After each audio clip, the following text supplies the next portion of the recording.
এটা কি মাছ?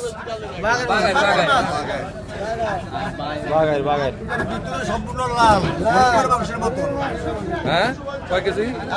কয় কেজি? 20,500 টাকা বিক্রি।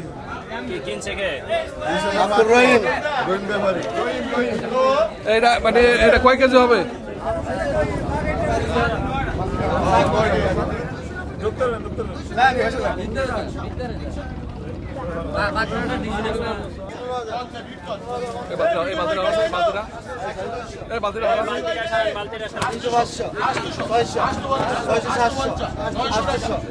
একটা বাগাই আনছে, আমরা হয়তো 30,000 টাকা দিয়ে কিনছি, পাইছি নিজেরা। এটা ঢাকা মোকামে দিব, কারণ বাজার দিয়ে বা যাত্রাবাড়ি দিয়ে দিব। আমাকে খেলালে হয়তো 50,000 টাকা বা 58,000 টাকা বিক্রি নামবো, এমন একটা টার্গেট আমাদের।